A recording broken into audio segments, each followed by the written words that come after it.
1, 2, 1, 2, 3, 4.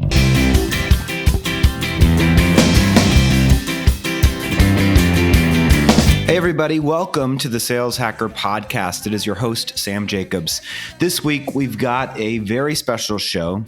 The show was recorded live in person when I was living in Austin, actually, over February and March, and I got to sit in the Skaled offices with none other than Jake Dunlap. If you don't know who Jake is, you are living under a rock, or at a very minimum, you're not using LinkedIn very often, because Jake is the founder and owner of Skaled, which is one of the leading sales technology consulting companies in North America. And he's also a really active presence on LinkedIn. And he's been teaching the community a lot recently about how to use social media to enhance your brand, but also just to assist in a more modern version of the buyer's journey, so that it's not you talking about yourself all the time, but really tailoring your social media presence, particularly with the use of video, to interact with your buyers more effectively. And so it's a great conversation. Before we dive into that, we want to thank our sponsors. This week, we've got a new sponsor. The company's called Conga. Conga is the leading end-to-end digital document transformation suite.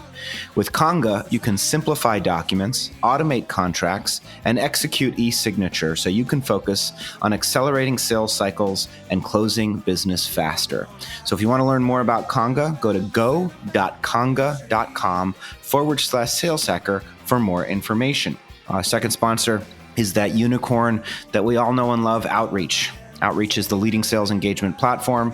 Outreach supports sales reps by enabling them to humanize communications at scale. From automating the soul-sucking manual work that eats up selling time to providing action-oriented tips on what communications are working best, Outreach has your back. So without further ado, let's listen to our interview with Jake Dunlap. And remember, it's live in person. Forgive a little bit of the audio, but it's great to be there in person where we can look each other in the face and have a human conversation. So I hope you enjoy it, and let's listen.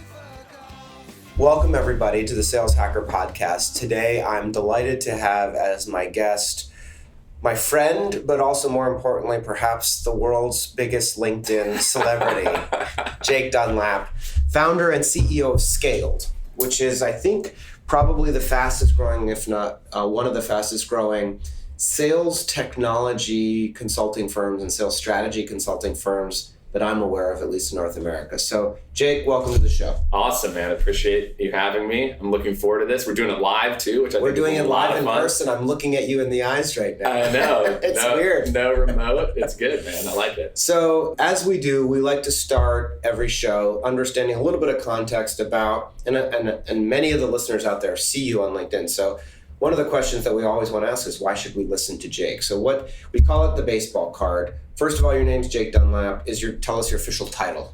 CEO. I mean, okay. Like every company, it's, I own the company, so I can make it whatever I want. There you go. Founder, CEO, executive, chairman. Sure, all of the above. Chairman of the board. The company's called Skaled. Tell us about Skaled in your words. I gave it my description. Sure. So we are a consulting and strategy company. So we've really focused on working with companies that are having, kind of areas of opportunity around how do we better optimize our go-to-market, our sales process, our account growth process, and really looking for outside help and support on how to potentially do that. So a lot of work that we're doing is with executive leaderships down to the frontline teams, helping to not just tell people what they should be doing, like a lot of consulting firms, but really helping to drive home that change. And so we really focus on all of our engagements, measurable impact, results, and making sure that we're driving to business outcomes, not analysis and assessments. And how old is the company?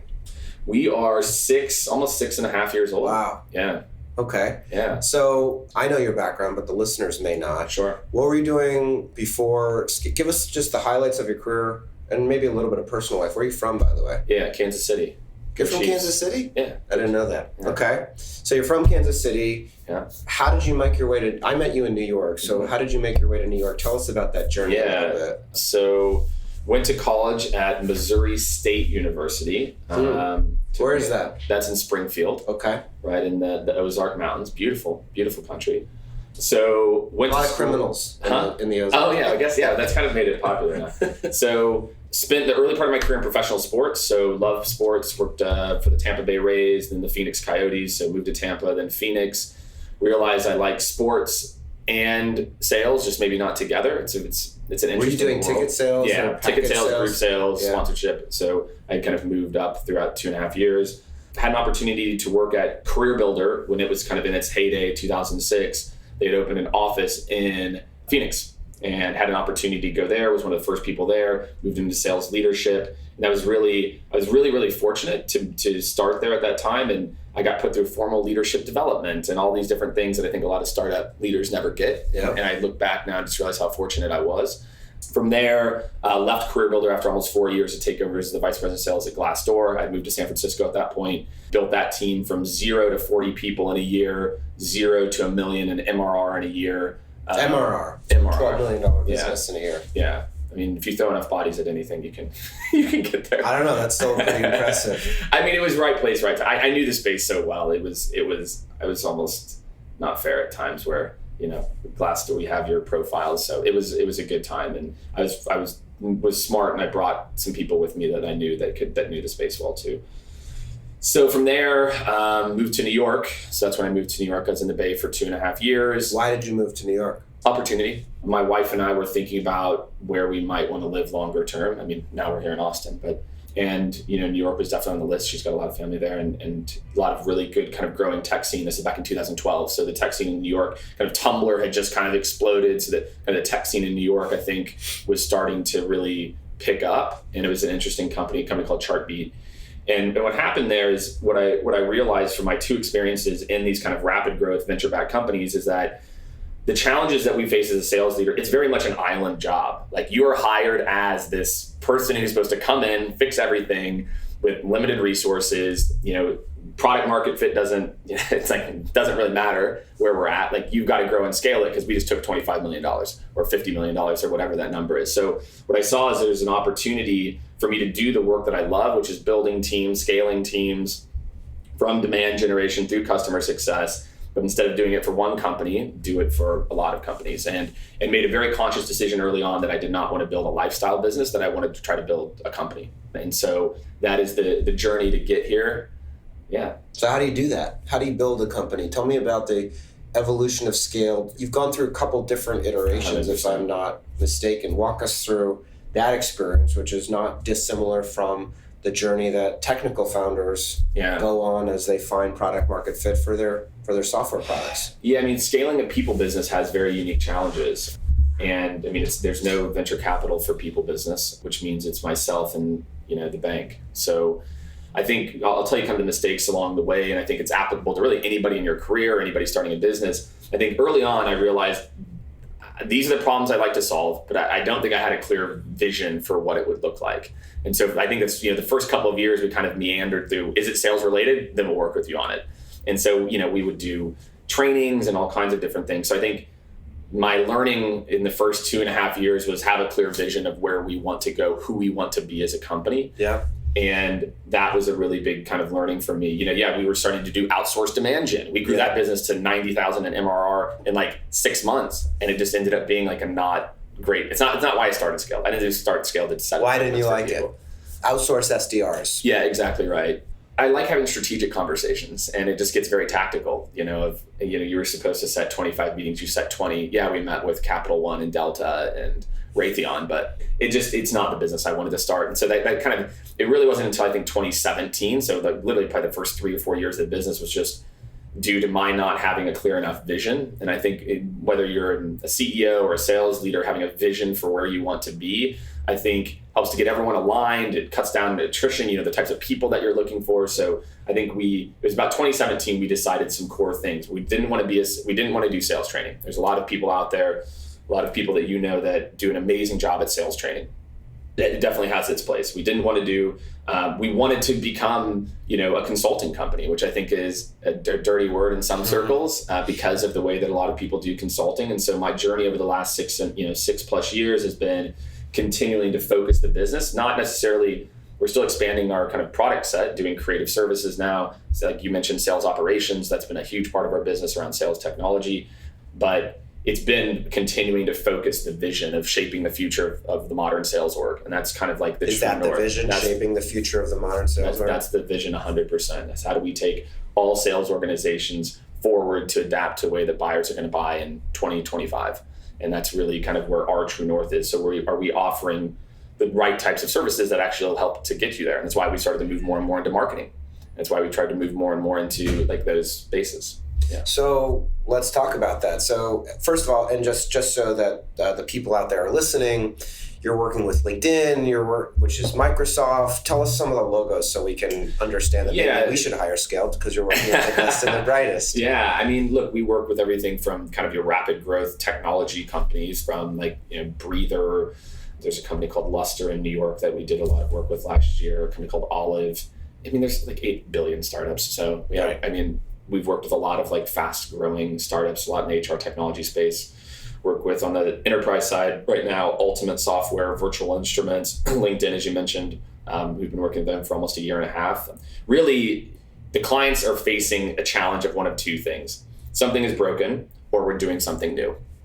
And we can either do it in-house, or we can spin up and get to market with whatever that new thing is, enterprise sales, demand gen, whatever, in 3 months versus 10 months. Yeah. Right. And so the company size, it's more, what I like to think is, are they ready to operationalize? Do they really need us, or should you just need to go spin it for another 6 months? That's what I look at. So you're talking to buyers, but also sales organizations all over the world all the time. And to the point of your vision of by 2025, the world is going to look different, and the profession of sales is going to look different. So what is the future of sales development? That is a topic that is near and dear to your heart. Walk us through how it used to be, what is not working anymore, and how do we as sellers need to evolve to adapt to this new world?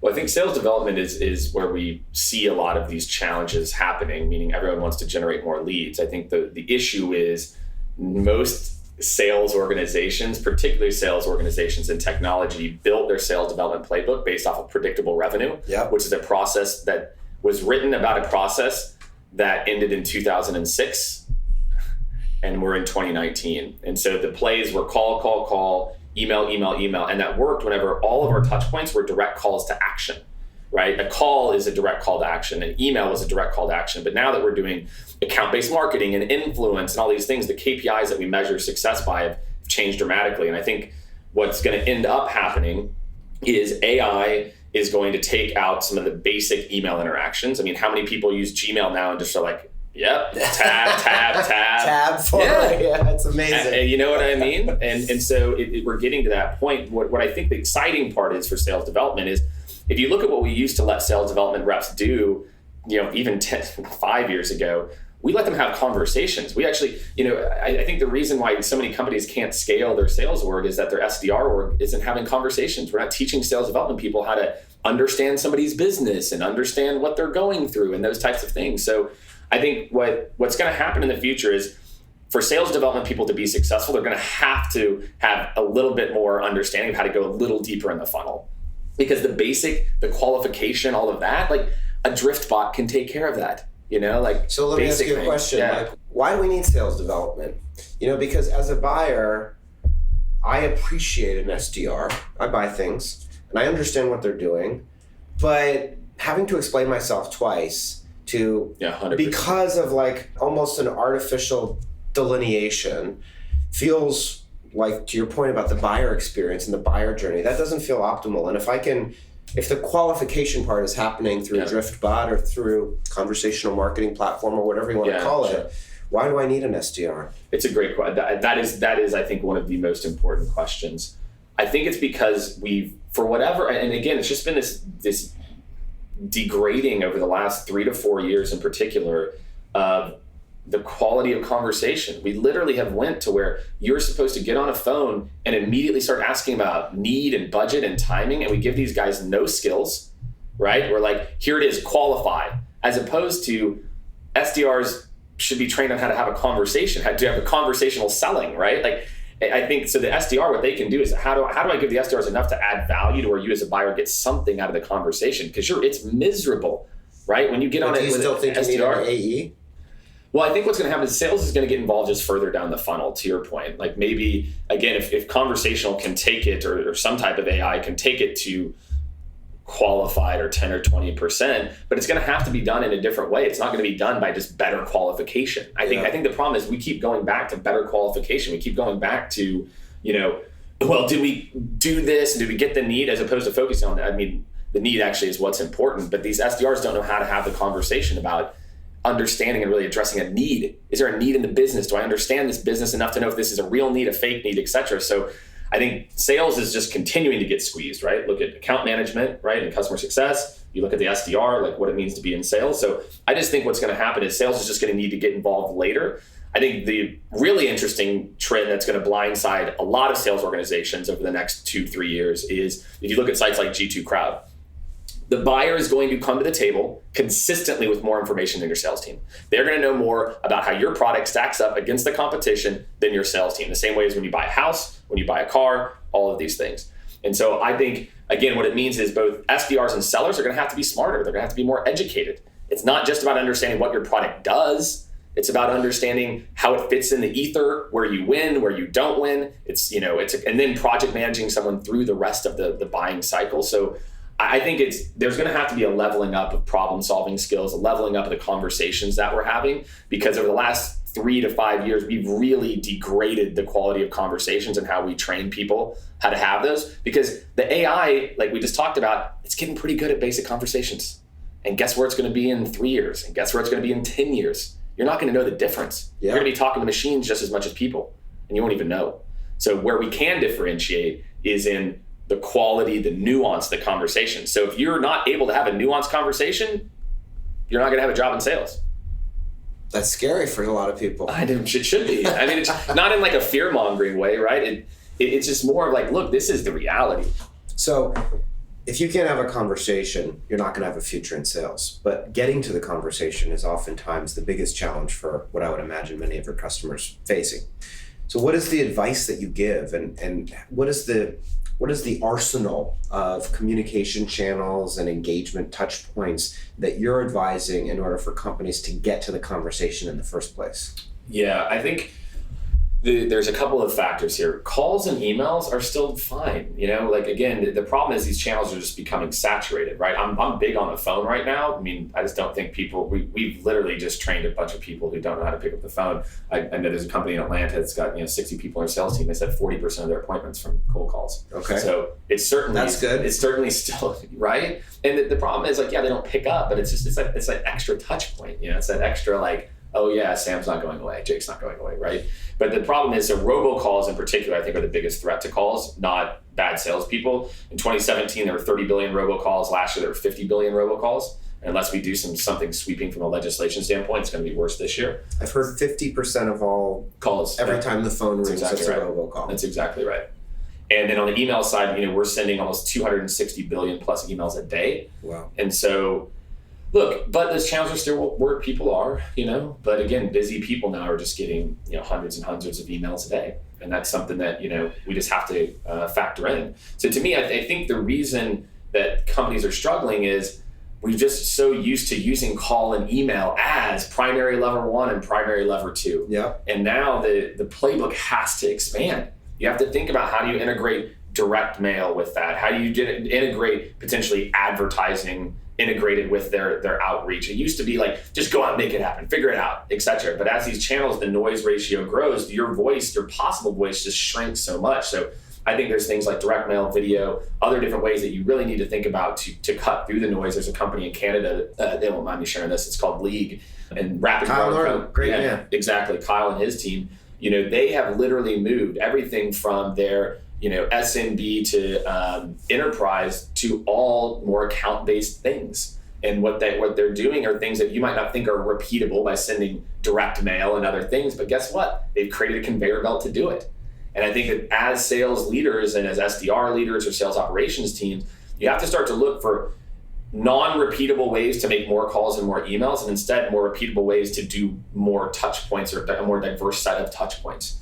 And I also, that's kind of the month-to-month quarterly strategy. And then I think the massive upside is to train your sales team how to use LinkedIn, meaning that you have an opportunity. If you have 100 people on your sales team, 200, 1,000 people on your sales team, every single day for your team to be mini mouthpieces, right? To be out there sharing industry insights, not sharing your best places to work, not sharing just we're hiring, not sharing check out our Gartner Magic 4 quadrants. Nobody cares. They care about Susie Smith sitting in Atlanta and her insights. She connects to a network of people. And what does she have to say? As opposed to right now, marketing is so focused on putting together a blog post a week. And that blog post, people's attention span is just shorter and shorter. Your blog post dies in 2 days, gone. There are 2.1 million blog posts produced every single day. Wow.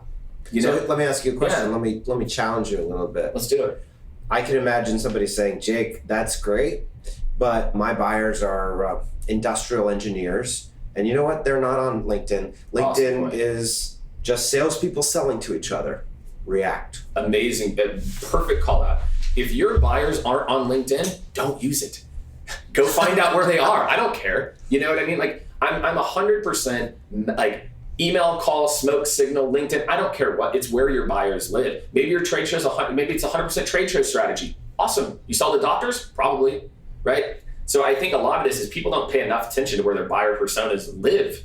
So they just go back, call, email, blah, blah, blah, LinkedIn outreach. But if your buyers aren't there, Sam, you shouldn't use LinkedIn. Okay. But it's not. But your buyers definitely are. My buyers are there, right? Yeah. But I would argue, I mean, some of the, I don't have like the exact stats in front of me about like the percent of executives that go to LinkedIn to get their professional insights. So I think if you're reaching out, there's a subset of a lot of industries, you know, and again, I would argue probably maybe there's a VP of operations at an industrial manufacturing company that might be on LinkedIn. And so if you sell a product that's applicable to them, then that would be where I would be. So I think that you're 100% right to think about that. And I think all your listeners and everyone should go back to that drawing board. You know, where do my people live? Are they on Instagram? Cool. What could we be doing to engage them there? Are they on Facebook? Are they on Twitter? So to me, it's more about the audience.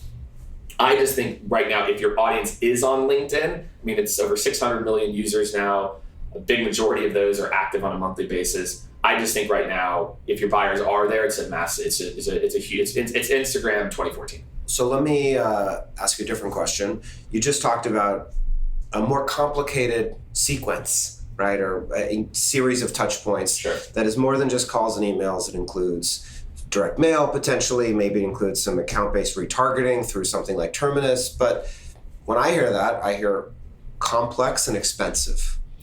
And when I'm sure you're telling your customers, you need to do this, you need to be more thoughtful about the choreography of the sequence with which you're engaging your prospects. And they're saying, dude, you know, I just put in Outreach. What are you telling me? I have to buy Vidyard. I have to buy like 3 new tools. I have to retrain the team. That's time and that's money. And now what you're actually doing is upending my customer acquisition costs, the unit economics that my finance team has modeled for how much it's going to cost to acquire a customer in the first place. Is your answer tough shit?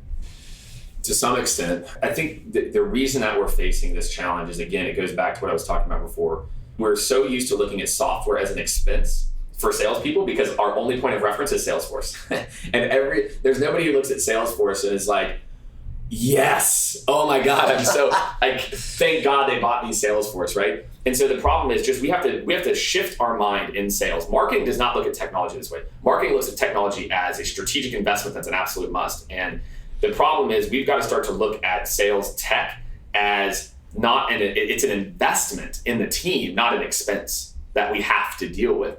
And so if you're spending $500 per rep per month, you're spending $6,000 a year, right? To have a good or medium best in class stack, like great, just hire one less rep and they're all more efficient. I think the problem is, look, what's the alternative? The alternative is more, like hire more people who still aren't producing, or tweak the emails to be just a little bit better. There is no magic silver bullet here of like, if only we could crack the email writing code, we'd set 10x more meetings. Like it ain't gonna happen. Yeah. You know, so I think we've got to change our paradigm of that. We've got to start to look at sales technology investments as an investment to make our team more effective, and more effective first and efficient second. That's the other big part. We continue to think of sales technology to make people more efficient.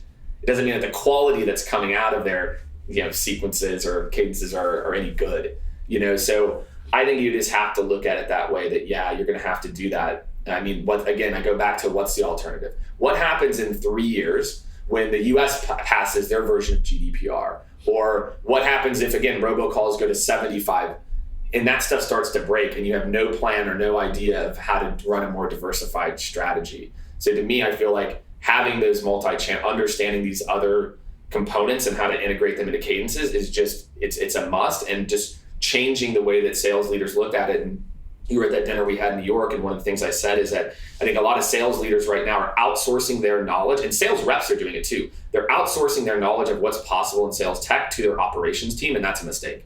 Me as a sales rep, I need to know what technology exists so then I can go find a company that's going to give me what I need to be successful. And as a sales leader, there's over 1,000 sales technologies now. I think it was 800 something in 2017. There's going to be over 1,000 this year.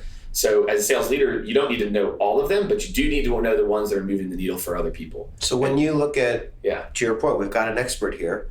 First of all, what categories of sales enablement technology or sales technology are you most excited about that are new or different?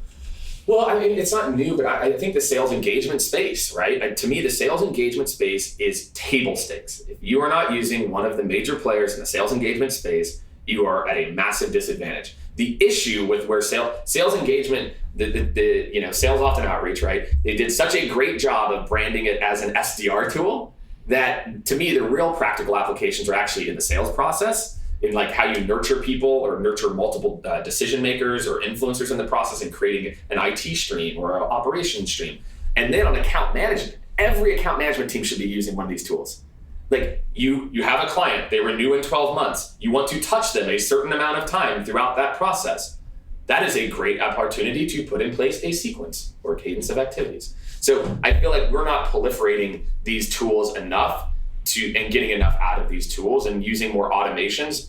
When I talk to clients, the universal truth has been none of them understand the power of automation rules and how you can either put people into a more active sequence of activities or how you can remove them and put them into a nurturing campaign. There's just so much stuff as salespeople we're so used to, and all of you sales leaders out there, look, we were grinding, right? We went and hunted our own leads, we did that. And I think we've got to get over, don't get me wrong, grit and all that stuff's important, but we got to be smart. Like, how can we be lazier by using automation and using these tools? So to me, the sales engagement space, I think, is really interesting. The other space is in the intent world, right? Which is the, DiscoverOrg and their partnership with Bombora. You've got Everstring. You've got these. I think the way that we've historically picked who we go after is real basic firmographic shit. It's like over 1,000 employees and 50 million in revenue. It's totally arbitrary. And so I think if we can do a better job of picking the people that are actually look like and letting the machines kind of help us to do that, and then we can interact them with a more conversational way, not hitting send all, I think it's the combination of those tools that I see as having the biggest potential lift. Yeah. If you're going to make an investment, I'd be making an investment in the quality of my data, an investment in a sales engagement platform, and really tricking it out and understanding that the biggest problem with sales technology, though, too, Sam, and you kind of touched on this when you talked about all these tools, is a lot of people are just buying this stuff with no real thought of how to put it together. People also don't have an appreciation that once you go live, that's step zero. Now we got to optimize and look at this and now do better integrations.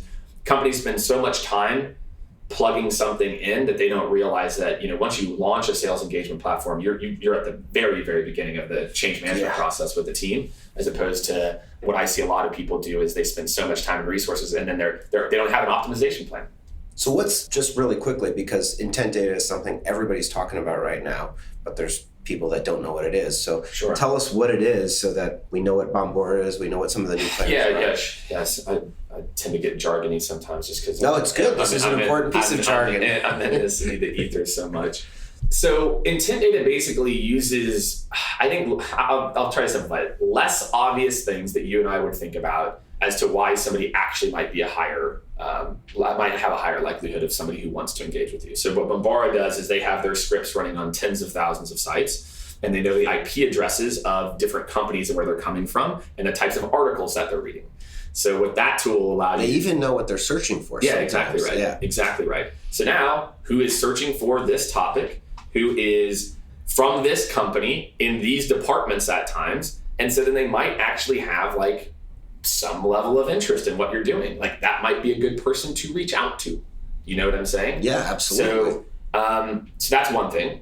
That's the kind of the Bombora. And then the intent data, and there's a few players in that space, but is more of like analyzing your current customer base, and maybe you think that your clients are fintech, and that's all they are. They're only fintech, right? For example.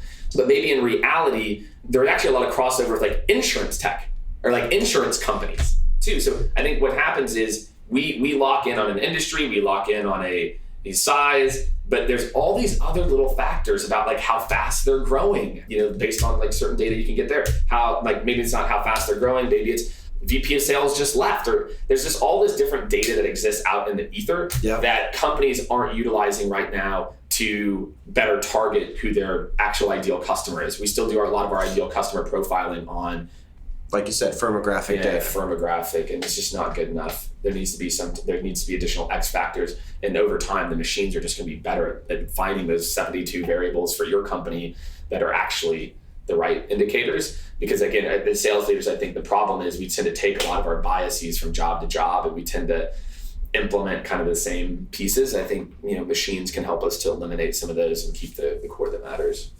What's your single biggest piece of advice to a sales professional? Is it get active on LinkedIn? Is it maintain your brand? Is it learn to have a better conversation? When you're thinking about pieces of advice, there's reps that are listening, there's sales managers that are listening. What do you want to tell them? Step one is the conversation we had, which is know where your buyers live and then know how to communicate on those platforms. I mean, that really, it all, whether that's email, phone, LinkedIn, Instagram, trade shit, wherever it is, I think, and understanding what they want to do and where they want to communicate is super, super critical. So I'll talk just a little bit about LinkedIn, just if people's buyers are there, but no, a lot of other people are interacting on LinkedIn now. It's not just salespeople. I mean, we're in our little world here of salespeople and selling to other salespeople, but I think it offers a really unique opportunity to have a voice. What I think is going to happen is that those salespeople are going to be their own individual little brands. And I think it doesn't mean that you should be a brand as a seller, meaning I think that's the problem where I think a lot of salespeople and sales managers have it twisted around how to use LinkedIn is they think like some of these salespeople want to be known as a sales leader guy. Like I talk about sales because this or gal. Or gal, of course. And I think I talk about it because that's where my buyers are and that's what we do. But if I sold an IoT product, I would only talk about IoT, right? I would only talk about industrial manufacturing and connected devices. I just think people don't understand that when you're on these platforms, whatever it is, you have to be more buyer centric. I'm communicating to who, like the audience that I want to build around potential people that might work with us or be in the ether around those topics. So if I'm a salesperson right now or a sales manager, one, I would pick an industry and stay with it. We're going back to the old school Rolodex days. What LinkedIn is every day, it's a networking event of a lot more people globally every day. And so if you have a chance to go to a networking event and you can build an audience in industrial manufacturing, et cetera, you're going to be able to use that for forever. And machines will never be able to replace that. Machine cannot replace that. I have a direct line to Sam Jacobs and I can call him and he will take my phone call because I've worked with him 3 times if he trusts me or he trusts my content. So I think the concept of building a brand, you need to build that connected group of proprietary people that trust you as a human. And whether that's on LinkedIn or other platforms, that really depends on where your buyers live. Maybe you do have to be more face-to-face, but you've got a way that you are controlling your list of contacts. I think a lot of sales is kind of almost like how recruiters do it, right? Recruiters build a network of people in a city, and that's what every salesperson should be doing just on a global scale. What is your response? Because I'm sure you, as you talk about it on LinkedIn, the haters, right? So you're out there, you're putting yourself out there in a pretty public way. And I'm sure you get lots of different types of feedback. Tell us about your strategy, because I've seen you more and more in videos. And my initial reaction, I think, probably wasn't as supportive as it could have been internally. The mental conversation I have in my mind. But then I had a couple conversations, one of them with Max and a few other people. And they pointed out, they said, if somebody's sharing something useful and valuable, there's no problem with that. If it helps a couple people be more effective in their day-to-day job, then it's valuable. How did you come to, this epiphany or this strategy of I've got to be more active, I've got to put myself out there, and I've got to make Jake Dunlap as a personality more known, but not necessarily just for scale, but as somebody that gives advice and helps people? I think this is the most important question for salespeople, sales leaders, CEOs, just other people listening. For the first 5.5 years, it's been 10 months since we've really been active, since I've been active. Yeah. I thought my job was to push everything to my company. That's what a good CEO does, right? She or he talks about their company and what they're doing. And same thing as a sales leader, right? Talking about this, I'm talking about my company, always, always, always. But the market decides, you don't decide.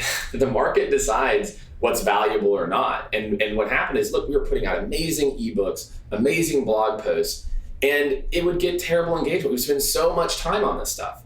And it's just a reality check. It was, we're spending all this time on this content, but that's not how people want to consume information anymore. Yeah. So we can either keep running the same HubSpot content pillar for the month, gated content, ebook to your to email blog address, posts to tweets scheduled. Big rock. We've been running that shit for 8 years. More than 8 years in some cases. The Ultimate Guide to Sales Technology by Skaled. Yeah, download here and we'll harass you for forever. Yeah. And so we did that. We made just side note, all of the content on Scale is ungated.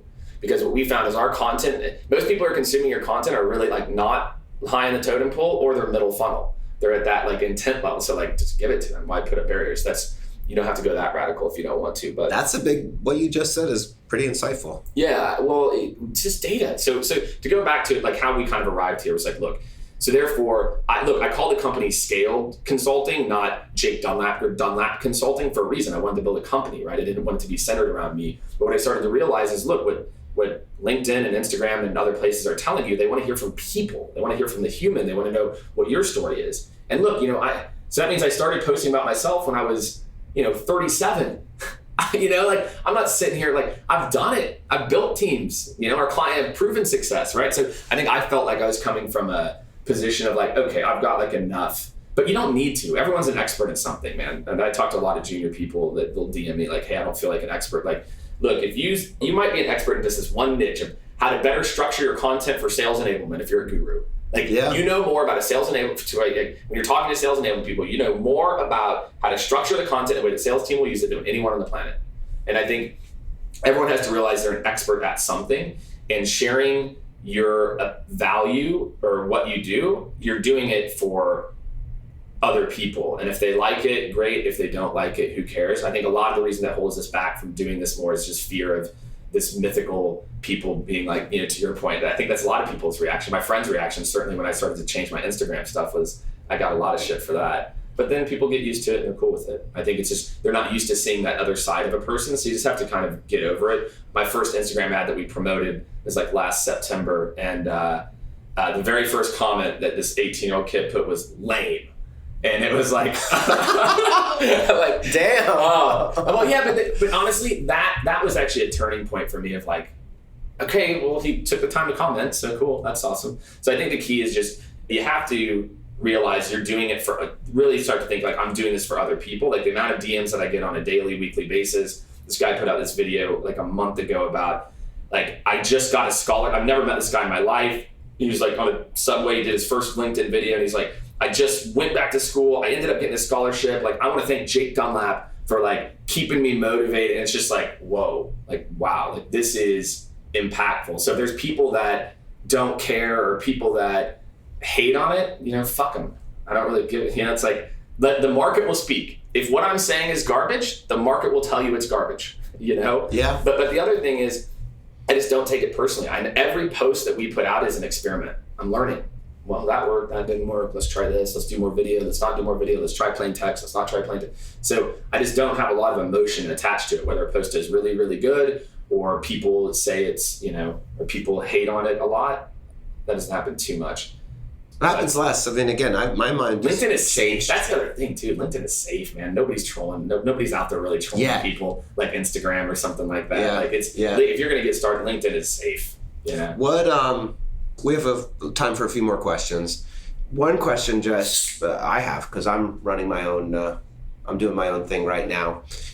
How do you manage the ups and downs emotionally as a founder? You're running your business, and this is true for salespeople too. We hear no most of the time. We hear no 8 times out of 10. If you're an amazing salesperson, you're the best salesperson there ever has been, you're going to hear no 6 times out of 10.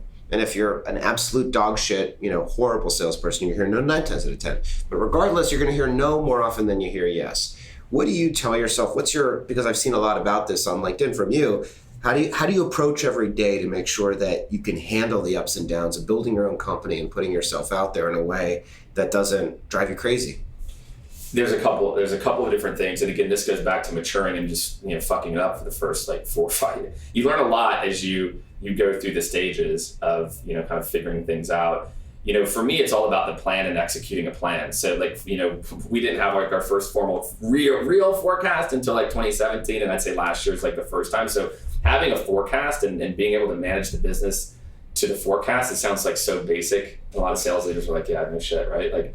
But I think for me, that was a really important piece of how do I look at all the different parts of the business and think about different products and business units differently and really come up with a realistic forecast to where it helps me to sleep at night. The other thing I think again goes back to what I said in the very beginning is having the vision and just belief. There are certain things that we're taught. I know I'm right. I'm 100% right. I know that we're going to move to more conversational. AI is going to replace part of what SDRs are doing. And I'm sorry for all the people that want to say it, there will be less jobs as SDRs or they're going to change so dramatically. We're not going to call them that. There are these trends that to me are just so obvious that we have to start to pay attention to. So for me, I'm super passionate about what I'm doing. I love sales. I love it. And I think that's a big part of it. Having the passion, having the business plan. And if you don't love it, you're never going to be great at it. And so I think a lot of my maturation has been more of becoming a CEO, not a VP of sales, and that's been a lot of learning for me. But yeah, that's it, man. Passion for what you're doing, clear vision of where you want to go, belief, and a business plan. Yeah, a plan. No, a plan's a big deal.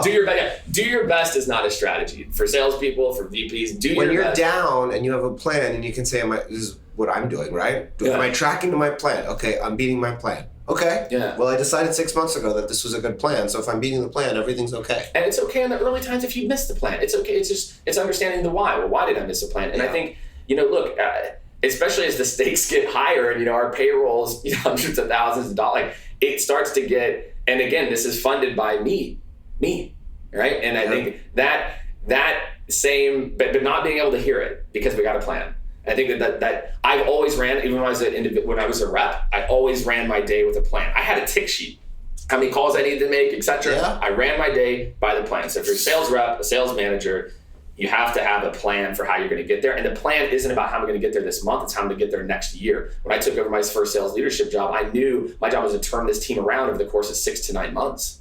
Yeah. It's not going to happen I can get here and press on people and do all that, but I needed to up-level their skills, and up-leveling people's skills takes time. And so I think as a CEO, a leader, a sales manager, you have to have the short term, but always that eye for the long term. And are you setting your organization up for success? Yep. Makes a lot of sense. Okay. We're at the point of the conversation where we pay it forward. We want to hear about the people that have inspired you or the people that you respect, the books that you're reading that you think we should, what is some content that is not generated by Jake Dunlap or your company that you want to recommend that we consume, or people that we follow, or just, places to go, the breadcrumb trail that we can follow to keep learning, to keep getting better? Yeah, I'll give you some of the things that I think are top of mind for me. One, I just read Phil Knight's memoirs, which is a book called Shoe Dogs. Great book. And as an entrepreneur, it was amazing. He talks about his journey, him missing payroll and hustling to start Nike. And I think if you're going to start your own company, or even as a rep it's not all glitz and glamour. And I think that was a really helpful book. I really enjoyed that book. Look, I listened to a lot of Gary Vaynerchuk. You can think what you want about Gary. I think Gary has a very positive message, a consistent message that he hammers home over and over again. But I really think if you want to know where the guy has just been so right about where attention is headed for the last 5 to 10 years, that I think if you want to understand where marketing and where consumers are headed, I think listening to Gary's podcast or watching his videos is really, really critical. And then candidly, I think there's a lot of people on LinkedIn in particular that are doing a lot of interesting things. I don't know if there's one person in particular that I shout out or would call out, but I would just say start to listen to more of these people on LinkedIn. What's happening is all these collective leaders are sharing their knowledge. If I'm a salesperson, I'm just going to go and read what these people are doing. So whether it's John Barris or Trish or any of these people, I think you just absorb. There's so much content being produced now that go and start absorbing it. Okay, awesome. All right, so I'm sure I think we know the answer to this question, but I am obligated to ask it. People are listening to this. They want to get in touch with you. I think you're okay with it. LinkedIn? Of course. LinkedIn's and what's good. your LinkedIn URL? Jake Dunlap. It's very, very LinkedIn.com/the word in and then /Jake Dunlap. You got it, my friend. And then if you want to reach me, you can always hit me up too on email, jake@skaled, SKALED.com. Or come over to Instagram, Jake_Dunlap_. If you can find Jake Dunlap on Instagram and get him to respond, I will hook you up. I deleted Instagram from my phone. Oh my God. And Facebook. And I deleted but just reinstalled Twitter because they were all making me upset. Jake, thanks for being on the show. It's been a great conversation. Awesome, and I'll talk to you on Friday for Friday Fundamentals. Let's do it, my friend. Thank you.